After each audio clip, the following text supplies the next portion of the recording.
Do you hear that? It isn't music. It's the pulse of Agria Prime, the long, screaming breath of the Manufactorum whistle. It's the sound of 10 million boots hitting the steel grate floor. All at once, every shift, every day. That sound is the only god we are allowed to hear. My name is Kale. Correction. My designation is 993G. I work the line. A14. I make lasgun casings. Just the casings. Not the power pack, not the lens, just the hollow metal shell. My hands move for 18 hours. They feed the press. They pull the lever. They stack the casings. The machine stamps them, one every 3 seconds. I have stamped 12 million casings. I think. I stopped counting. You don't look up here. There is no reason to. The sky is always the same color. Rust. It's a ceiling of smog that traps the heat and the noise and the prayers. We breathe recycled air. It tastes like oil and burnt ozone. We eat processed algae. It tastes like nothing. You eat it cold. You eat it fast. You go to your hab unit, a steel box identical to 10 million other boxes.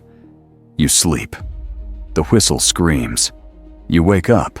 That is life. That is duty. That is faith. I have a secret. We are not allowed secrets. Personal effects are inefficient, a distraction from duty. But I have one. It's a small thing, a piece of tin shaped like the two-headed eagle. The Aquila. I found it in a scrap heap. The edges are worn smooth. I keep it in my boot, tucked against the ankle. Sometimes the pressure of it is the only thing that reminds me I have an ankle, that I am made of meat, not just metal and obedience. The preachers on the Voxcasters say it is the symbol of the Emperor, the master of mankind, the God who watches over us from his golden throne. I don't know about that. I don't know what a throne is. I don't know what gold looks like. To me, it just means elsewhere. It means something bigger, or at least something different, something beyond the scream of the whistle. This world, Agria Prime, it is not important. It is a civilized world. That is what they call it. We do not build titans. We do not fight glorious wars. We make the things that other worlds need. Boots, casings, cloth for uniforms. Billions of us live and die without ever seeing a real star. Our faith is compliance. Our purpose is production. I press the tin eagle into my skin. It is cold. I pull the lever. The press slams down. Hot metal. Another casing.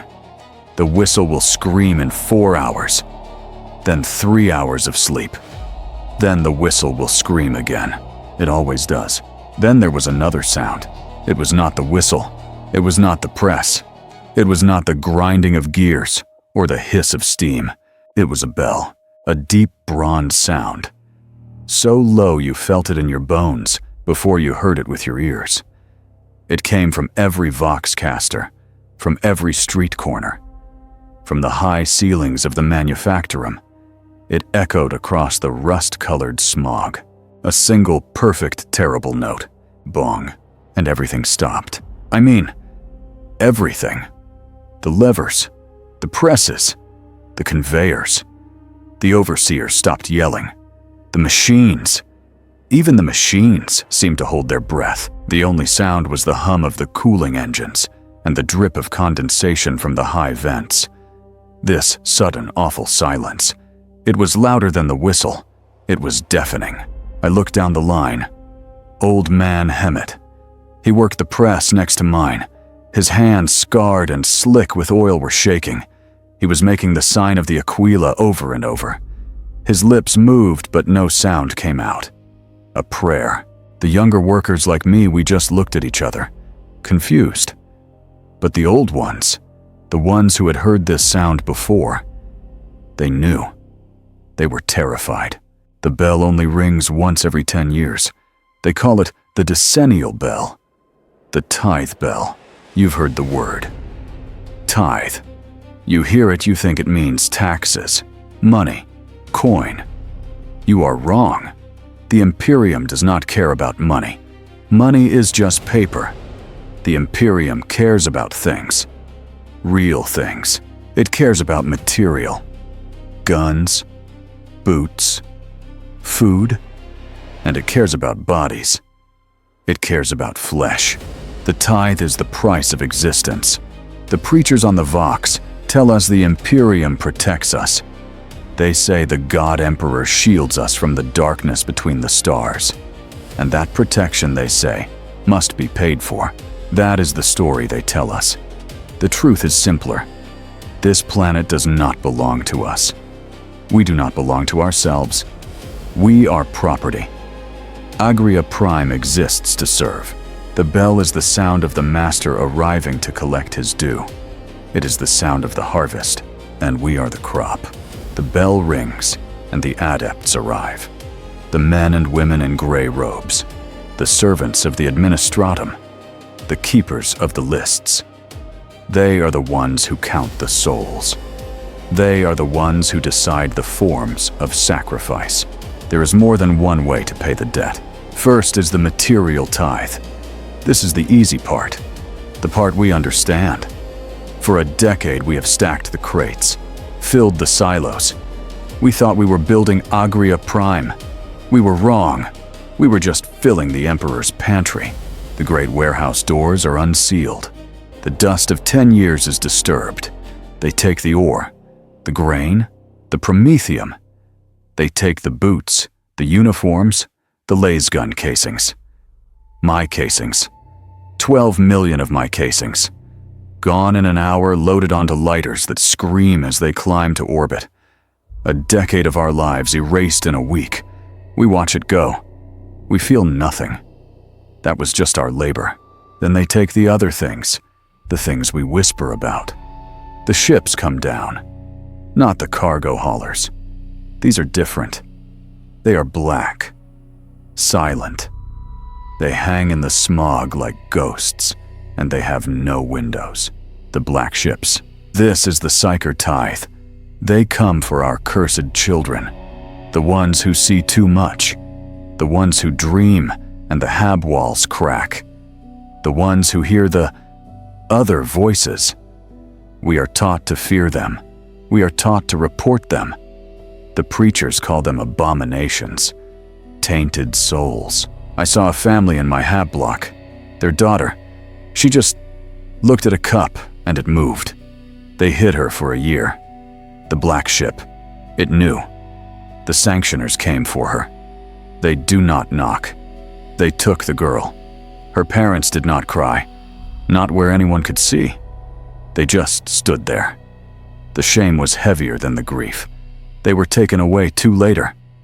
For harboring her, no one knows where those souls go. We just know they are fuel for a war we cannot see. We are glad to give them up. We are terrified one of them will be ours. And then there is the last tithe, the great tithe, the tithe of flesh, the Astra Militarum, the Imperial Guard. They call it the greatest honor a soul can be given. To serve in the Emperor's own armies, to see the stars, to fight the alien, the heretic. The preachers scream about it. Glory, redemption, a chance to die a holy death. We know better. It is the worst sentence. It is not the best who are taken. It is not the worst.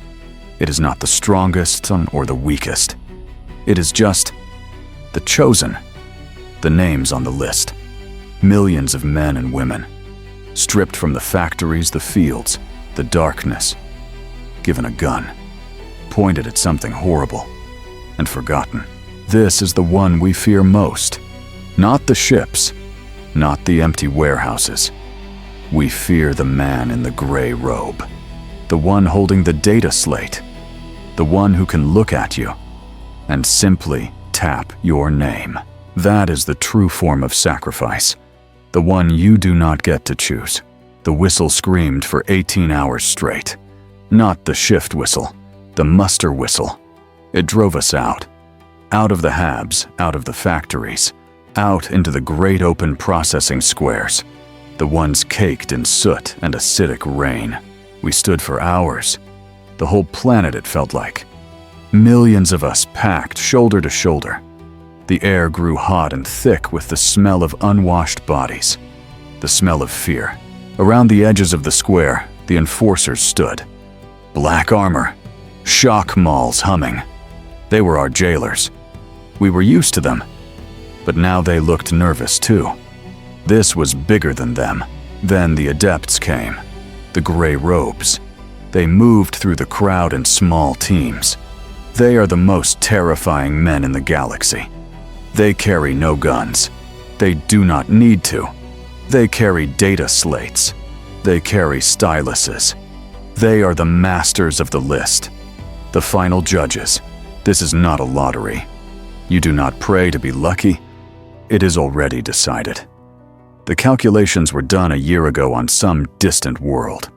They know exactly how much flesh they can take. They take enough to hurt, but never enough to stop the work. The lines must always keep moving. The tithe must be paid, but the next tithe must also be prepared. A woman near me tried to hide her son. He was young, 14, maybe 15. She pushed him behind her, trying to make him small. The adept did not even look up from his slate. The enforcer standing with him saw it. He did not yell. He just stepped forward, grabbed the boy by the arm and pulled him out. The mother screamed. She grabbed the enforcer's arm. He hit her, just once, with the butt of his shock maul. She fell. The boy stood there frozen. The enforcer pushed him into the line of the chosen. No one moved. No one said a word. Not even the mother on the ground. We just watched. We knew. You cannot fight the list. The gray robe stopped in front of me. He smelled like dry paper and antiseptic. He did not look at my face. He did not look at my eyes. He looked at my chest where my designation was stenciled on my uniform. He looked at his slate. His stylus tapped. A small click. Designation 9993G. His voice was flat. No anger. No pity. Just a man balancing an account. Line A14. Production quota met. He looked at the slate again. Compliant. He tapped a final time. A green light flashed on his screen. You are tithed. I did not move. I did not breathe.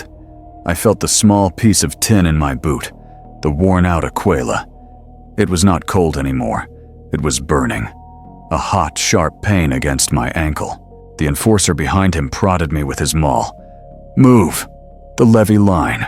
I moved. I was chosen. They march us away from the squares. The enforcers use their mauls. A low-power setting. It just hurts. It makes you move. We are a river of gray factory uniforms flowing through the canyons of steel. We, the chosen. The tithed. They push us into the processing yards. These are not barracks. They are pens. Vast open-air enclosures. The walls are raw sheet metal 30 meters high. The floor is packed mud and gravel. There is no roof, just the rust-colored sky watching us. There are millions of us. Maybe not millions. Maybe only 1 million. It is impossible to tell. We are just a mass. A sea of heads. There is no room to sit. Barely room to breathe. The sound. The sound is the worst part. It is not one sound. It is 10,000 sounds. Crying, shouting, people calling out names, looking for family. The constant mechanical scream of the Voxcasters, barking orders we cannot understand. Section Delta. Hold batch 9. 9 proceed to gate, and under it all, a low constant moaning. The sound of pain, the sound of despair. We are no longer people. We are not Kale. We are not Hemet. We have no names. We are the batch. We are the consignment. My blue factory overalls are stained with mud. I look at the man next to me. He looks just like me. Tired. Filthy. Empty. We stand for a day. Then another. There is no food.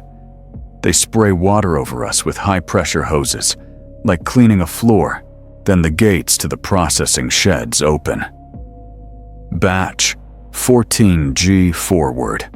We are 14G. The crowd surges. We are pushed inside. It is bright, cold, the smell of chemicals. The first action. Strip. The order is from a machine voice. We look at each other. An enforcer hits the man who hesitates. We strip. We stand there. Naked. Pale.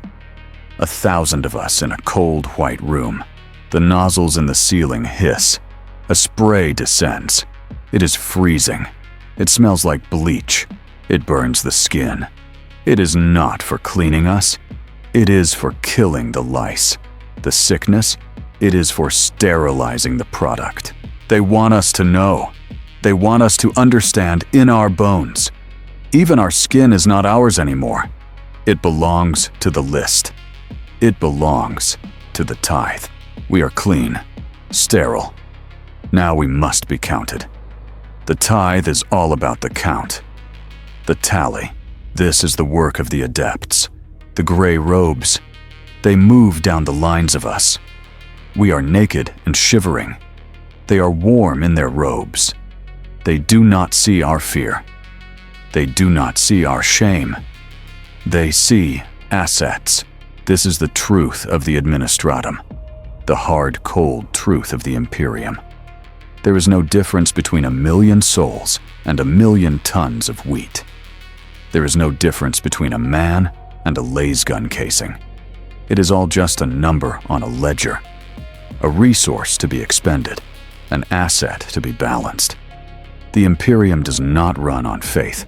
It runs on spreadsheets, and the books must be balanced. In blood, they herd us forward. Batch 14G processing, the sound of shears, electric buzzing. They shave our heads, hair falls to the floor, black, brown, gray. It mixes with the mud and the bleach. It is efficient. It removes lice. It removes identity. One less thing to mark us as us. Then the needle. A scribe with a mask and a hot tattoo injector. He grabs my chest. He presses the tool to my skin. It stings. A sharp, precise burn. The smell of burnt flesh and black ink. He's done in a second. He does not look at my face. He just shouts. Next. I look down. A new name, 817 Delta, Agria Prime 501st. Kyle is dead. Kale was a number on a factory list. 8117 Delta is a number on the tithe list. I have been transferred. They push us toward the next station, the station for uniforms. But I still had my secret. When they made us strip, I had held it, clenched tight in my left fist. The small tin Aquila, my piece of elsewhere. I thought I had hidden it. I kept my hand closed, a tight fist, a muscle spasm, a tremor. I thought no one would see. The next adept was not a gray robe. He was a heavy man in a flak vest, a tithe enforcer. He was handing out basic tunics, gray, rough. He looked at me. He saw my fist. Open. I did not move. I said, open it, 817 Delta. He used the new name. It felt strange, like he was talking to someone behind me. He did not wait. He grabbed my wrist. His grip was like a machine vice. He forced my fingers open, one by one. The muscles tore. The tin Aquila fell from my sweaty palm. It clinked on the steel floor. A tiny, pathetic sound. He picked it up. He held it between his thumb and forefinger. He looked at the worn, two-headed eagle. I expected him to yell, to call me a heretic, to beat me for having a possession. He did not. He just looked bored. He turned his hand. There was a disposal chute next to his station, a chute for scrap, for biological waste, for errors. He dropped it in. I did not hear it land. He did not do it because he was cruel. He did not do it to punish me. He did it because it was not on the list. It was not part of the standard issue equipment. was an anomaly, an error in the tally, and the tally must be clean. He handed me my gray tunic. Move on. I stood there for a second. My hand was empty. It was throbbing. When that piece of tin melted, or was buried, I do not know. I just know that when it left my hand, I felt something in my chest go cold. A small, quiet click. Like a switch being turned off. Kyle was gone. The part that kept secrets was gone. I pulled the tunic over my head. I was 8-1 Delta, and I was empty. We stood in the new tunics. They were gray. They were rough. They scratched the skin. They smelled of the same chemicals they used to spray us. The pens were quiet. 1,000 shaved heads. 1,000 new numbers. The silence of total shock. Then a new voice entered the silence.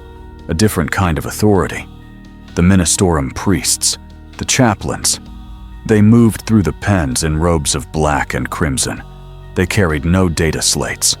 They carried sensors that belched sweet metallic smoke.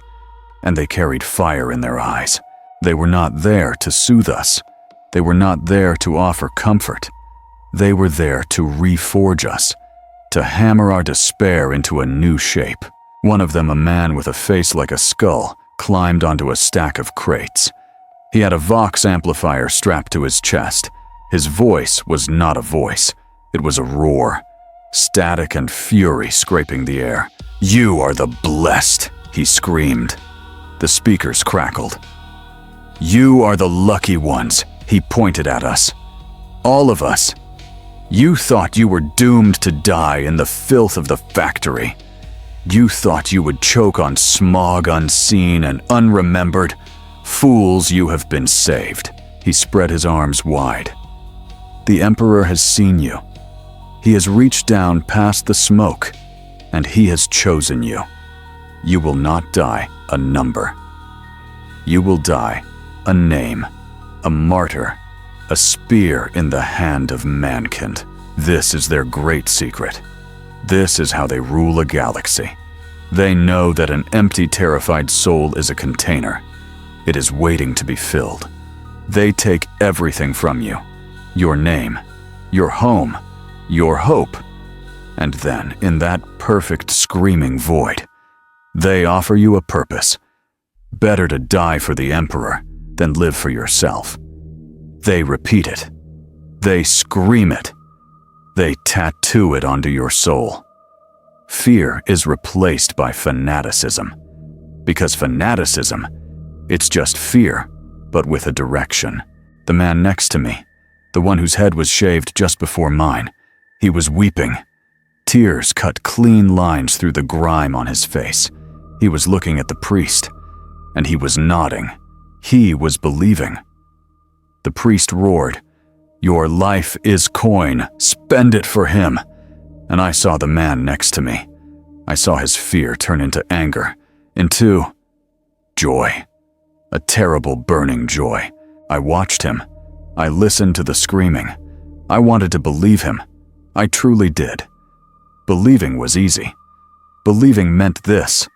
All of this had a meaning. It meant I was not just cattle. It meant I was a sacrifice. And that was easier. It was so much easier than being afraid.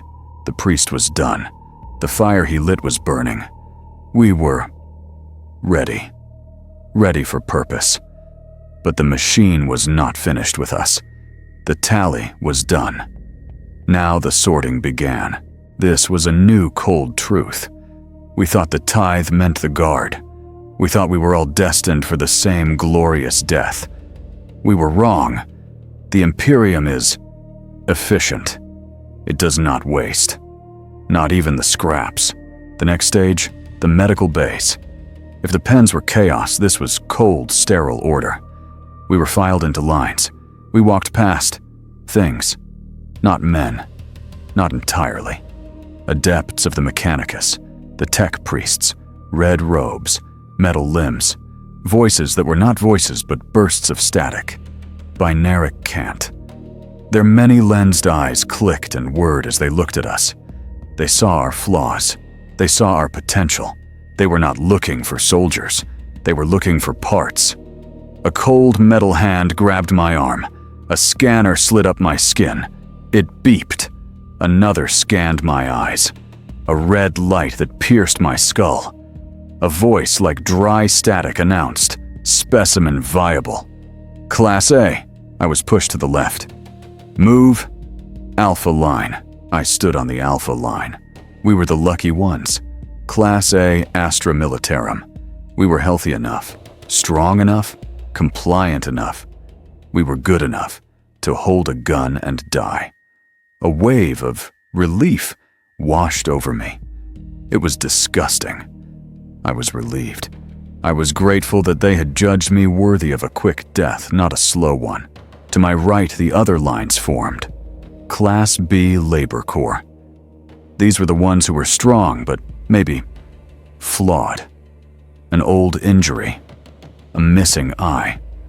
They were marked with a yellow spray paint across their chests. They would not be given guns. They would be given shovels. Sent to war zones to build trenches, bunkers, fortifications.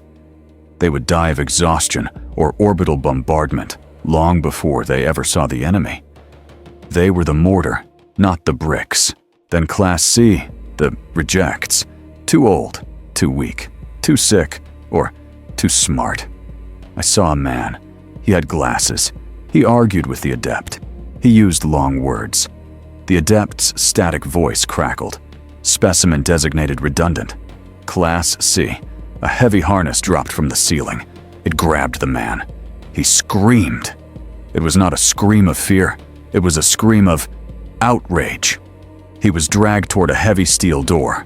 A door marked with the skull and cogwheel symbol of the Mechanicus.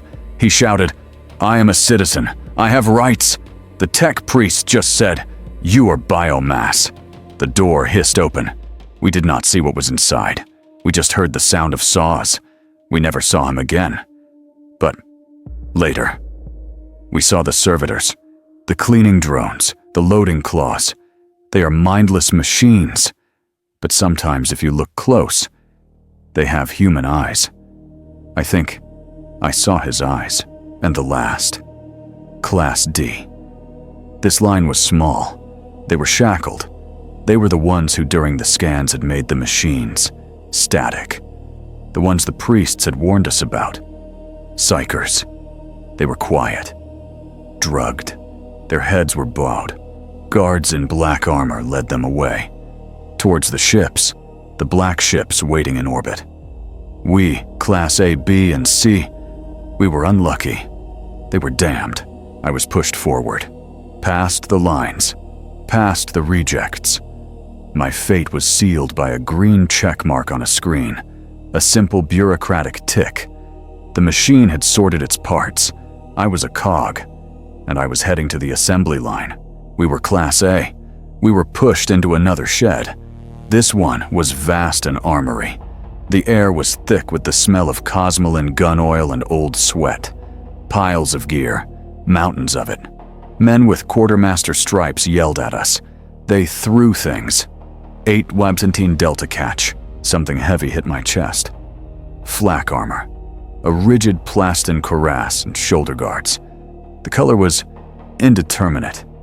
Gray, brown, green. It was scratched. There was a dent near the collar just over the heart. I put it on. The straps were stiff. The buckles were cold. It was heavy. Not just with weight. It was heavy with history. It smelled wrong. It smelled of another man's fear. Another man's dried sweat. It smelled like a tomb. It did not fit. It was too wide in the shoulders, too tight in the ribs. It chafed my shaved head. This was not made for me. This was the skin of a dead man. I was just the new meat they were putting inside it. They threw us boots, hard leather, worn soles, a mess kit stamped from thin metal, a blanket rough as steel wool stained with things I did not want to identify. Everything was used. Nothing was new. The Imperium does not waste. Then the last station, the rifle rack. A bored adept slapped a weapon into my hands. He did not look at me. Lay's gun. Standard issue. Pattern. He mumbled the rest. He did not care. I held it. It was heavier than I thought it would be. Black, brutal, simple. It was cold. Solid. I held it. My hands, the hands that had stamped 12 million casings. Now they held the final product. I found the activation stud. My fingers traced it. I pressed. There was no bang, just a low hum, a vibration. A small red light glowed near the stock. The power pack. It was warm. The warmth spread up my arm. It was the first warmth I had felt since the bell. The preachers call it the Emperor's Wrath. The sergeants call it a flashlight. The manual calls it the primary weapon of the Astra Militarum. Reliable. Simple. Easy to clean. Easy to use. They say it is the only friend you will ever have. They say it is the Emperor's hand in yours. I did not care about the Emperor. I cared about the warmth. I held it tight. It was mine. It was real. The warmth from the laser gun lasted 10 seconds. A new sound. Not a whistle. Not a bell. A human voice torn raw by a lifetime of screaming. On your faces. In the mud. Now, we were in a new pen. This one had no roof. The ground was thick, cold, chemical mud. The rain was real. It stung. A man stood on a platform. A sergeant. He wore the same armor as us, but it fit him. It was part of him. His face was a map of scars. "You are not saved," he roared. "You are not blessed. You are refuse. The scraps of a world that did not want you. Your planet has forgotten you. Your families are glad you are gone." He pointed at the rust-colored sky. "I am your mother now, and I am a cruel mother." This was not training. Training is teaching. This was erosion. They were scraping the us off. We ran until our boots filled with blood. We held our laser guns above our heads until our arms screamed.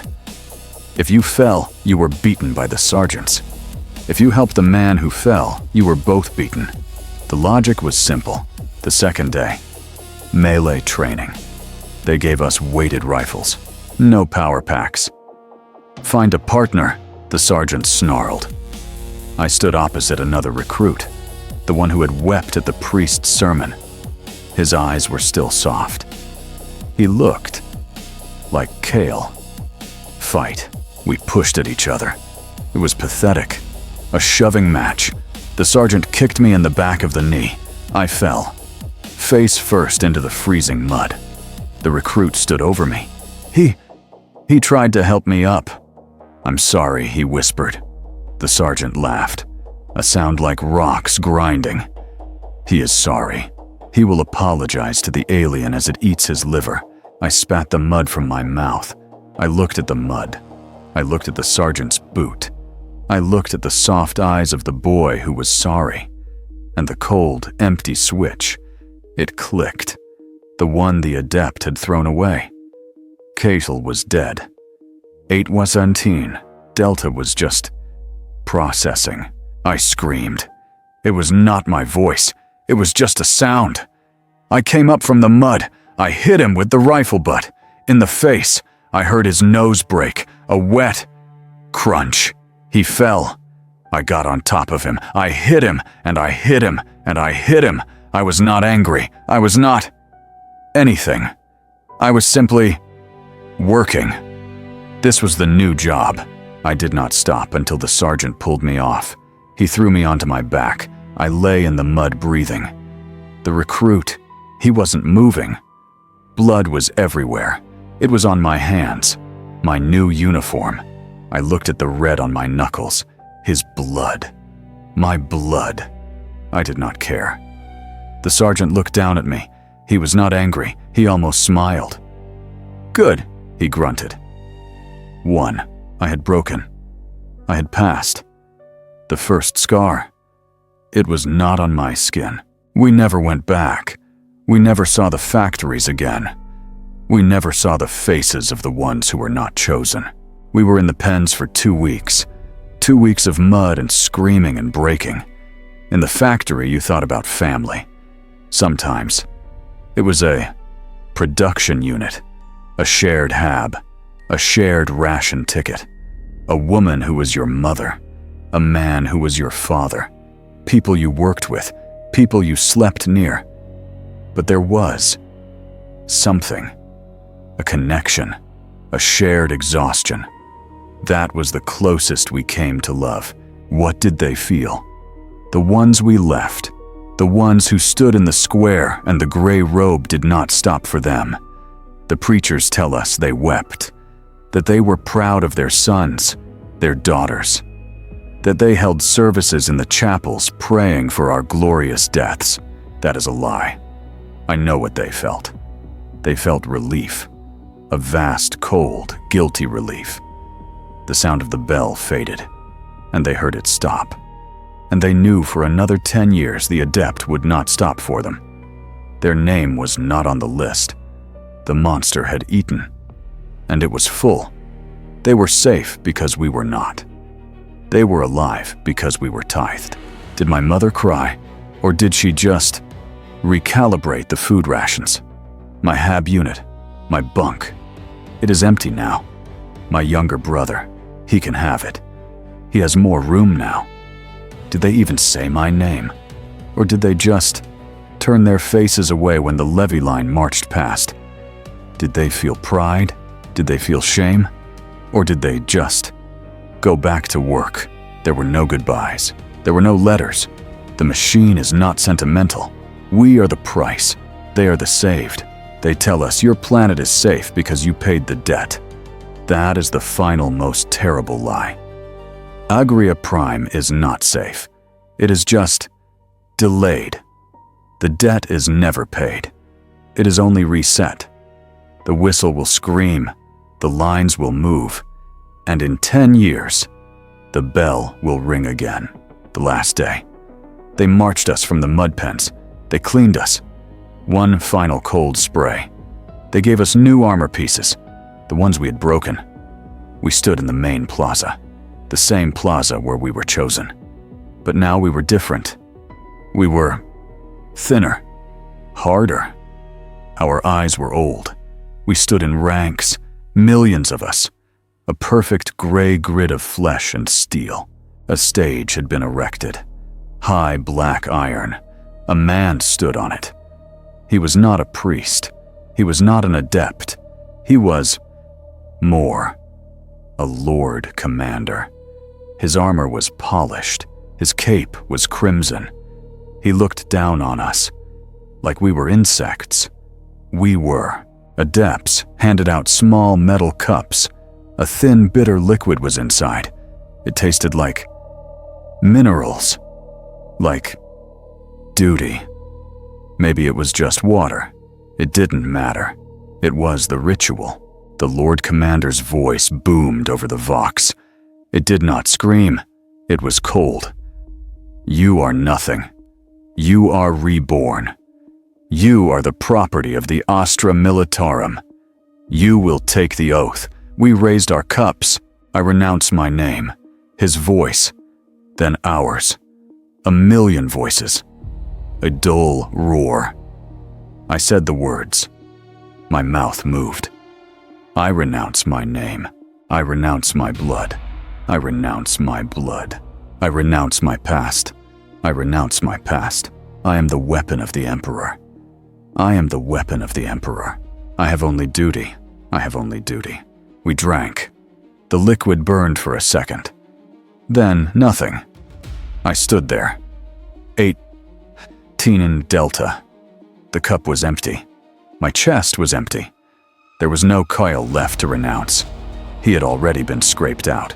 He had been dropped in a disposal chute. I looked at the Lord Commander. I did not hate him. I did not fear him.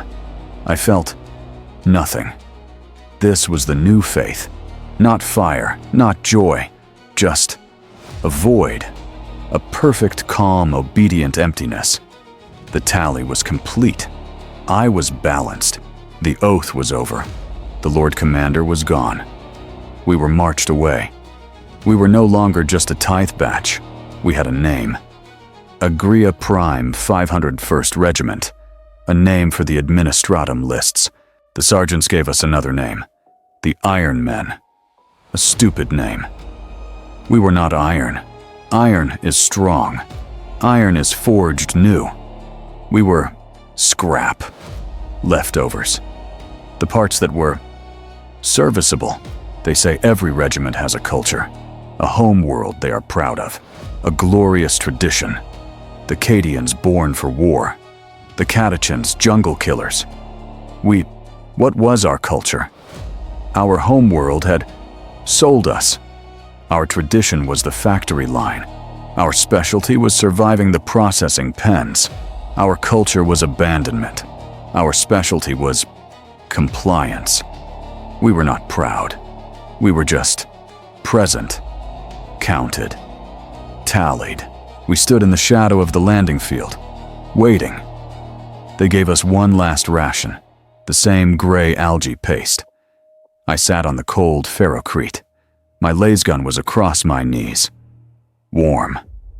The recruit sat down next to me, the one I beat in the mud, the one whose face I had broken.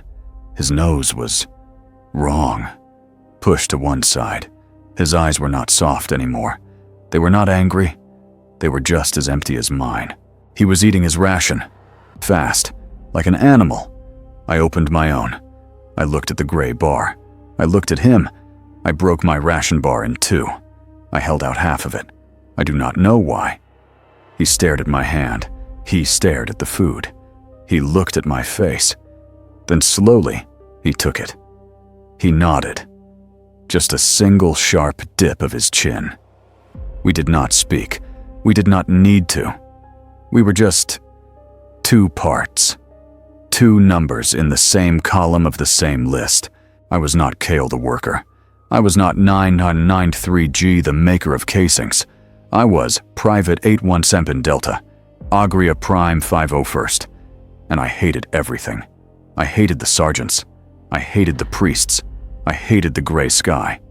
But I would obey. It was the only thing left to do. It was the only thing they had left us. We marched toward the landing field. The air changed. The smog, the rust taste, it thinned. For the first time, I smelled dust. Real dust. And cold. I looked up. And I stopped walking. The man behind me hit my back. I did not care. I was looking at the sky. The real sky. It was not orange. It was not a ceiling. It was black. A deep, endless, perfect black. And it was full of lights. Oh, thousands of them. Millions. I had never seen a star. Now I saw all of them. It made me feel sick. It made me feel small. An insect. My whole life, my entire world was just a floor. And this was the elsewhere I had wondered about. The sergeant hit me. Move it, 8-1-Martin. Stop staring at the dark. I moved, but my head, I kept looking up. Then I saw the ship. My mind, it could not understand it. It was not a ship. It was a mountain of steel and guns hanging in the air. It was wrong. It was a hole in the sky. It was a cathedral, a city. It was blotting out the stars. It was screaming. A low, deep engine rumble that shook my bones. It was the voice of a god, a very angry god. The ramp was open, a dark mouth kilometers wide. We were a line of gray ants marching into it. The air that came out of the ship, it tasted like burnt metal, ozone, and something old, cold. We walked inside, and we kept walking. For an hour, then 2. The corridors were as wide as the factory. The pipes were as big as my hab block. We were inside the machine. We were just parts being loaded. They pushed us deeper, down into the gut of the beast. We passed a viewing port, a small, thick crystal window, just for a second. I looked. I saw Agria Prime, my home. It was a ball. A dirty, sick, rust-colored ball swirling with smog. It looked pathetic. Small. I saw my entire life. The factory, the whistle, the rain, all of it just a speck of dirt. For the first time I saw my home, and I realized it was a prison. It had always been a prison. A sergeant shoved me. In. Get in. He threw me into a vast, dark hold. Thousands of us. The smell of sweat and fear and recycled air. The lights were red. Dim. Then the final sound. A hiss of hydraulics. A groaning of metal. A thud that shook the entire deck. A deep, heavy final. Slam. The door was sealed. The light was gone. We were in the dark. We were gone. We are in the dark. It has been hours. Days' time is gone. The hold is packed. 1,000, maybe 10,000 men. We are cargo. The air is thick. It stinks of recycled chemicals, old sweat and fear. The floor, the deck, it vibrates. A low, constant hum from the mountain engine. It is the pulse of the ship. I am Private 8W17 Delta. I am sitting my back against a cold, vibrating wall. My knees are pressed to my chest. I cannot feel my legs. My tin Aquila is gone. Melted. I am holding my laser gun. It is not active. The power pack is cold. But I hold it. It is heavy. It is solid. It is the only real thing here. My new anchor. The priests called us the saved. The adepts called us the tithe. The Lord Commander called us property. They all said Agria Prime was safe, that the debt was paid. I remember the adept's voice. Quota met. Account balanced. I feel the vibration under me. It is changing. The low hum is growing. It is becoming a groan. A sound that is not a sound, but a feeling. A pressure. A sense deep in my bones that the very steel of the ship is screaming. That reality is tearing. They lied. They lied about all of it. Agria Prime was not saved. It was just delayed. We are not the sons who paid the price for their salvation. We are the interest payment. We are the first installment on a debt that has no end. And the debt of the Imperium, it is never ever paid. The vibration stops. There is a lurch, a feeling of falling. And then, a terrible new motion. The ship is moving. The engine is screaming. The darkness in the hold is total. I hold my laser gun. I wait for the first order.